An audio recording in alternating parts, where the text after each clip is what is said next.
seen social media become a prominent force in society. You know, it's now being used for everything from sending out photos of your grandchildren to influencing presidential elections.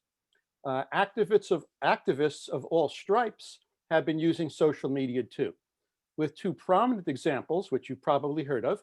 Social media was used to help organize the protests in the Arab Spring, and a single tweet that came from a Canadian group called Adbusters helped launch the worldwide Occupy movement. So those are just two examples. So to harness the power of social media, CGS launched a social media team, which you heard Janet talk about before. The team itself will be conducting two introductory mini trainings at our convention, first today on Facebook and on Friday on Twitter. We hope that these mini trainings will provide a basic understanding for those of you who are not that familiar with those platforms on how you might use those powerful tools. And to talk about Facebook, I'm delighted to introduce Jerry Tetalman. Jerry is a successful businessman in real estate in Southern California. He ran for Congress in 2012 against the then incumbent Darrell Issa. Some of you may have heard of him. And Jerry received a respectable 42% of the votes. We're hoping he'll run again at some point. Anyhow, Jerry is also the co-author of one of the better introductory books on World Federation called One World Democracy. And I will put, once Jerry starts, I will put a link to his book in the chat box. So if anybody wants to go and look at that further. I will also say, Jerry might not know this yet, but we looked at the statistics as a result of recent activity in the social media team, what they technically call analytics. And it looks like, Jerry, you single-handedly increased our activity on Facebook 68% in this last month over the month before. So whatever you've done has raised the stakes and our exposure that much. I don't know if you're aware of that. But anyway, without any further ado, let me turn you over to Jerry Tetalman. Take it, Jerry. Thank you, Bob. I wanted to talk to everybody today a little bit Jerry, about... would you lean in toward your microphone so we can hear you more clearly? Thank you. All right. I wanted to talk to everybody today, obviously, about Facebook and social media, but also give you a little bit of the background on world federalism and maybe the why we need to get our message out there. I think one of my greatest frustrations in trying to get our message out is that we have a wonderful message about peace and justice and changing a world ruled by force to a world ruled by law, and that it's not being heard out there. It's held within a group of intellectuals, college professors, political activists, but the idea is we need to break out. We need to get our message into the wider audience, and I would like the wider audience, the political debate, to actually be debating about world federalism or redoing the UN Charter or creating alternatives to our current political system. To tell you a little bit about world federalism or my background, I did get involved in the peace movement a long time ago. And what that happened during the Vietnam War, that was when I registered as a conscientious objector as I got out of high school.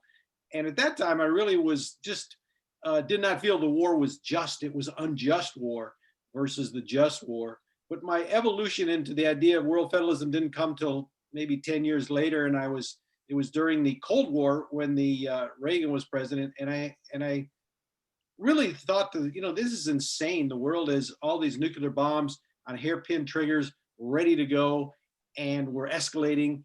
And to me, that was like pushed me to the point, well, we need to do something differently. And what I discovered was there was this organization, the World Federalist Association, that had an idea of going from the rule of force to the rule of law. And to me, this is the idea we need to get out there. And it's the same idea. If you look at the European Union, this has happened in my lifetime. You've gone from Europe, at war, to Europe joining together, forming this political organization, the European Union, and now you have the members of Europe at peace and open borders and trade. this is really a model for what the world could be, and what how we could have peace in the world. And I think that's something that after 2 world wars and countless wars in Europe, to finally have peace, it's quite an accomplishment. And it's done through having a parliament, having a court system, having a system of law to work out any differences, rather than having a system of war where countries fight it out to decide who's right. And that's really what we're looking at, is we're trying to bring this idea of peace to the world. We're trying to bring the idea that you can work your disputes out through negotiation, but not just negotiation, through courts, parliaments, and through the rule of law and democracy. And so it's quite a powerful message, but it's a message that hasn't been received well. After I wrote that One World Democracy, I really went out to try to promote it. And it was not an easy task. It was not well received by a lot of people. It did reach some ears from very important people like Donna. It motivated Donna Park to become who she is today. So I can't say it didn't reach people. It reached the right people, I guess.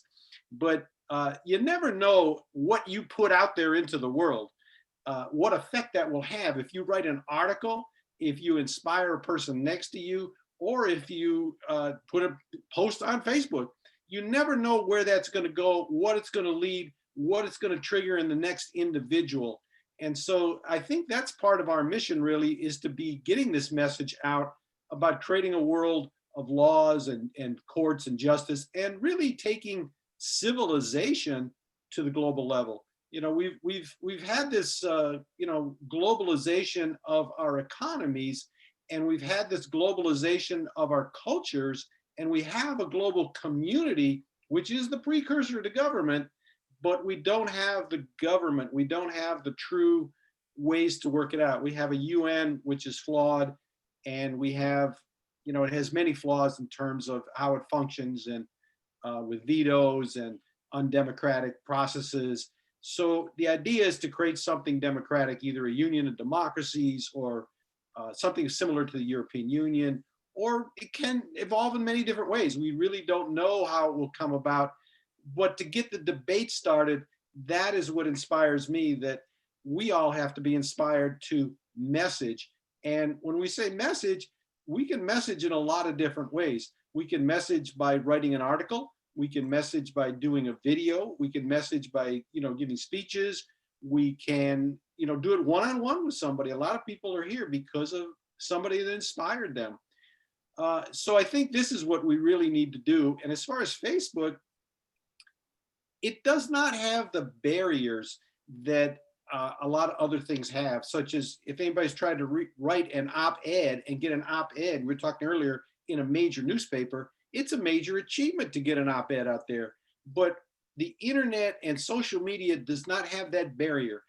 You can put pretty much whatever you want out there. Now, they do have recently, in the last couple of years, there's been a lot of pushback about hate speech and things that are incendiary and things that you can't put on there. But our stuff, there really is no limit to it. So we can put it out there. The other thing, there's not a financial barrier. Like if anybody has written a book or done a movie, we're talking about doing a video and different things. It costs a lot of money to do some of these things if you do them in a big way, a major motion picture, things like that. We don't have the resources to do that. So for a small player, Facebook, social media, Twitter, these are places that you don't have the barrier as far as an editor. You don't have the barrier as far as the finances. So those are two big hurdles that allow us to get out there. Now, of course, what it really takes is it takes skill in messaging, and the way I'm starting off recently, I've gotten more involved with CGS and the committee, and I want to be able to recruit other people. There's people on this call today that I would like to recruit, get more involved in our messaging and social media, because they have skills, they have expertise. So think about it yourself if you want to get involved in that. I think the timing is very good for us right now. I haven't been that active in the last couple of years with the movement. There's been different times I've been more active. But I think we're in a window now where the presidency is changing. We're moving to a more multilateral approach as far as international relations. We're looking at The coronavirus itself, I see as not just something terrible has happened, but as an opportunity in the sense that the world can come together during this time. And I do appreciate the leadership of the Secretary General, Antonio Guterres, calling for a ceasefire, a global ceasefire at this time. And he's had some impact with that global ceasefire. There have been some countries that have, created ceasefires. The other thing that's happened with the global pandemic is that there's an opportunity for people to move in a direction that we're fighting a common enemy. And when you have a common enemy, it's like they used to say when I was a kid, oh, the world would be at peace. If somebody from outer space invaded and attacked the world would come together. And I think we are in a period where we have a common enemy, and it is an opportunity for us to get out there and get our message out, because people are looking for a change. They don't want to go back to the old way it is. I think we have to, as far as, how do we promote the ideas we have, Dad Daly was mentioning earlier about how you lead, and do you lead with, we want a world federation versus the problems. And I think we should never be embarrassed by saying we want a world federation, but I think that it's not the way to lead. I think the way to lead is to talk about what are the problems that we have a solution to. And those problems are war, they're nuclear weapons, they're global warming. Those are the existential threats that face mankind, humankind. And we have solutions to that can be implemented. The other thing that I think people, has come about it recently is the ban for nuclear weapons. And the idea that it's passed, it's recently been ratified. I think most of you know this, but they have had 50 ratifications. And so this law has come into force. And this is a treaty calling for the ban of all nuclear weapons. And I think that not only is our message kind of lost out there, but in the messages going on, like in the presidential debates, you really didn't hear much or politicians talking about the threat of nuclear weapons and the threat of, how do we get rid of these things? So I think that's something we can focus on, is looking at the problems, global warming, or the pandemic, the response to the pandemic. The World Health Organization is a global organization that part of the reason they dropped the ball at different points in this thing is they didn't have the actual powers to go into countries. They didn't have the power to go into China unless China invited them and gave them what they wanted. They were not a strong enough organization the way it was set up. They didn't have the powers to do some things they maybe would have helped. So I think these are what we need to look at. As far as Facebook itself, we'll talk about that a little bit. What I'm working on now on the team, and the team's working on this, is that we're trying to message, and most of that is done through reposting, meaning we're finding articles out there, we're finding videos out there that have our message. And that's really a beginning step. When we go from finding these articles and reposting them, that's fairly easy to do, but we really need to create original content that's geared for our message, because there's very little out there that really is promoting the idea of the rule of law at the global level, enforceable global law, democracy, unions, democratic countries. There's very little out there on that. So we have to create articles, we have to create videos, we have to create original material to get out there, to get a following. And it really is not just Facebook, it's YouTube, in coordination with YouTube, Facebook, Twitter. It's a whole area that we have an opportunity that did not exist years ago. And I think— Jerry, this is the timekeeper. You're halfway through the 30-minute period, just to let you know.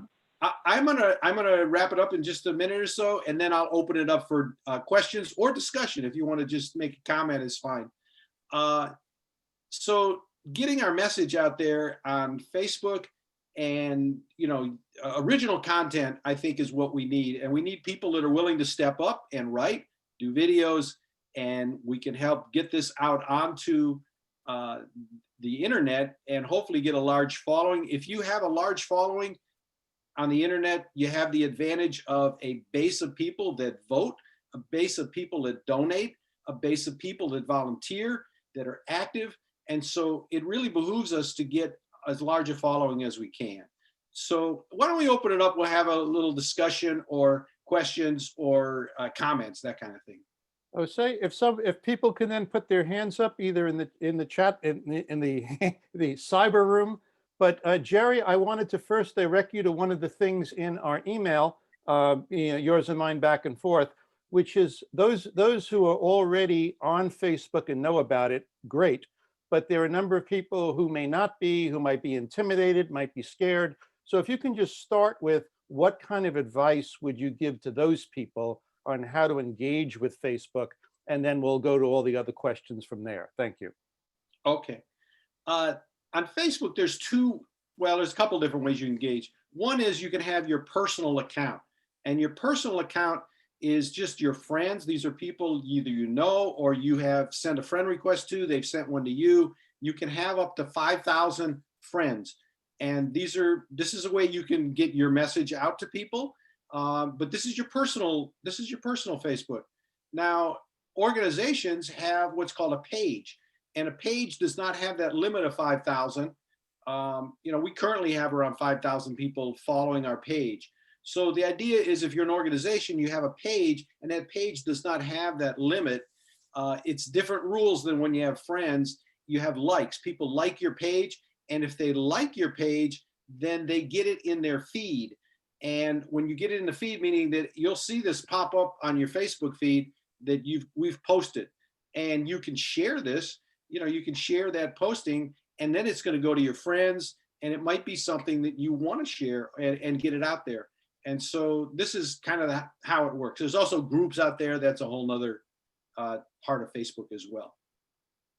Great, thank you, Jerry. Jane had her hand up first. If you would unmute yourself. Go ahead, Jane.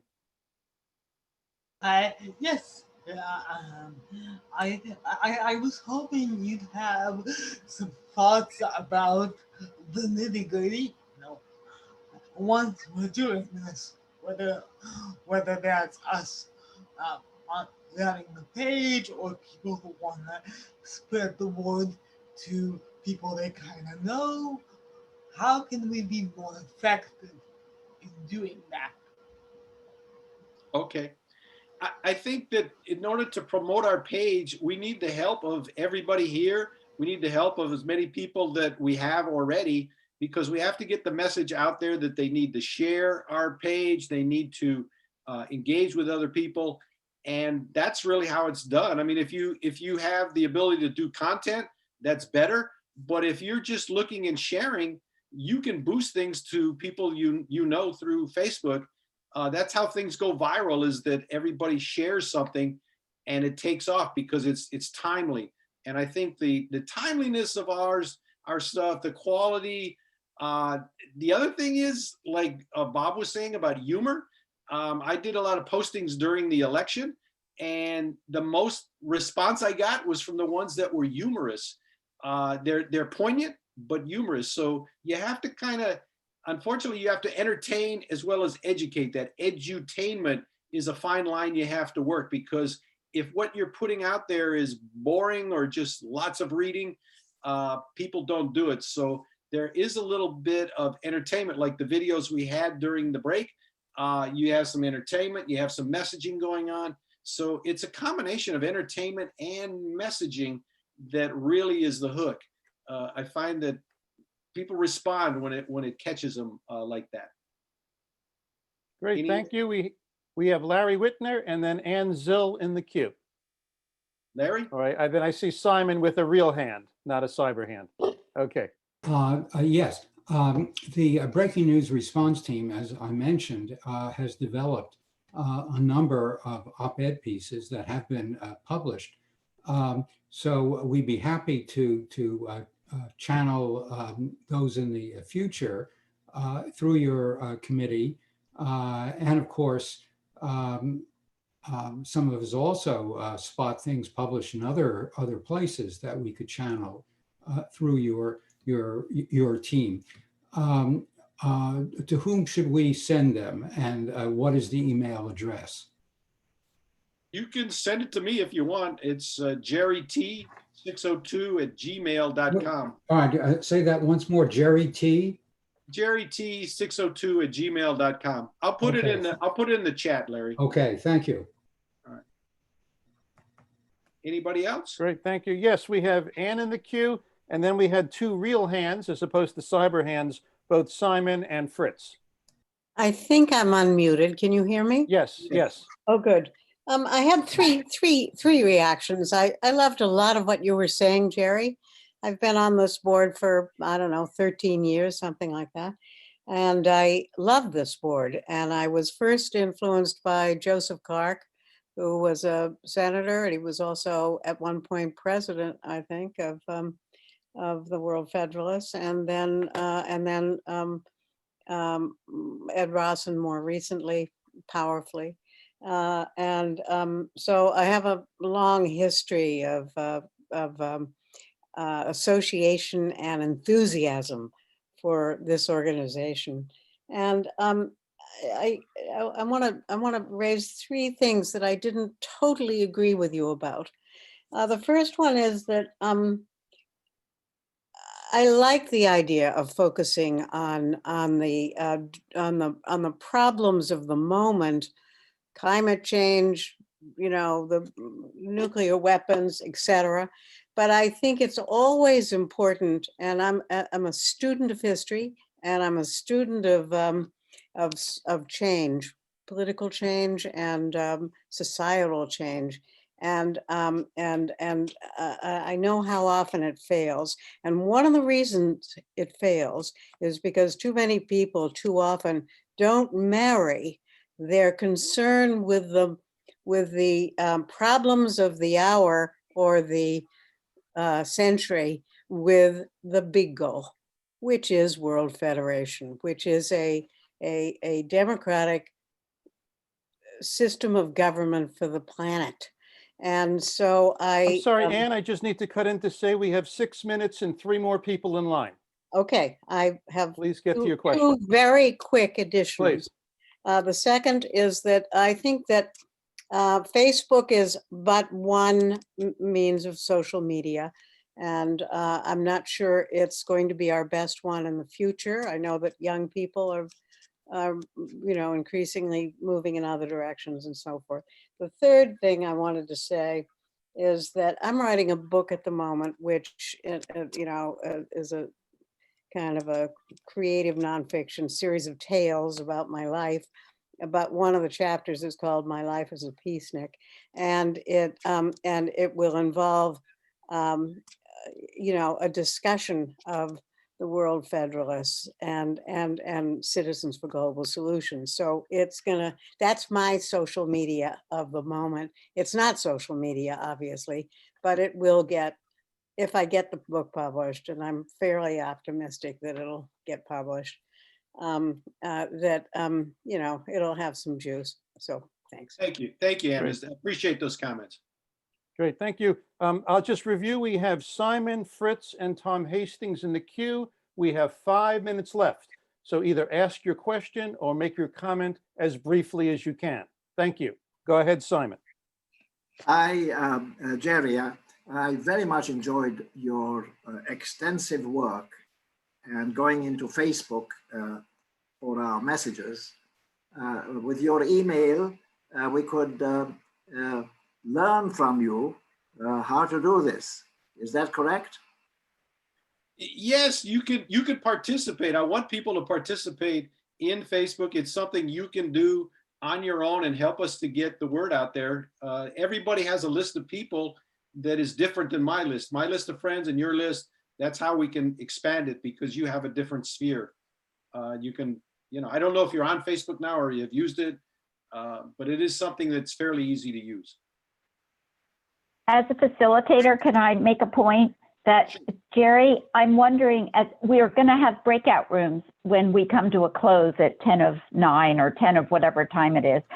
In your breakout room, would you be able to share your screen and teach people how to actually post on Facebook? Because I think some people could use that kind of help, like this is what this means. And is that possible that you could do that in your breakout room? I'll try. Yeah. I can And give let it me a say, shot. yeah, and let me cut in to say, if there's a demand for it, we can do a training for people. So if there are a number of people that would like that, we can do a training in that. Okay, so Simon, are you complete? Because I need to go on to the next people with the 3 minutes we have. Great, thank you, Simon. Thank you, Okay, Simon. Fritz. Yes, my comment is brief, actually to amplify what Jerry was saying about the importance of the entertainment and cultural area, recognizing that Kamala Harris is married to a Hollywood entertainment attorney might mean something in terms of her positioning herself for presidency after this particular run. Just a comment. Great. Thank you, Fritz. We'll give Tom the last word. Actually, we'll give Tom the last question, and then Jerry will give you the last word, and then we'll move on. So Tom, take it away. So I was wanting to know specifically, how do you get to the CGS Facebook page, assuming you have a own Facebook account? You go in, you Something search, you wanna- Tom, you just search Citizens for Global Solutions in the search part and it'll come up. You can also go to your pages. There's a portion that says pages and it tells you what pages you're following and you can add us as a page you're following. You can also, if we've sent you something, you can like it. That's how it's done. Okay. Great. you. Thank you, Tom, for that last question. Jerry, is there anything that you want to say to wrap up for yourself? No, I think just to encourage people that these are things, I always look at what is doable for me today. What can I do, to be part of this movement? What is it that, I can actually do? I can't put a world federation together. I'm not a head of state, but I do have a computer. I do have the ability to post. I do have the ability to message to people. I have the ability to write, to speak. Those are things that I have the ability and we all have. So I think it's using what we can do where we are today that's important as we focus on the big picture. Thank you. Great. Well, thank you, Jerry. So I will come into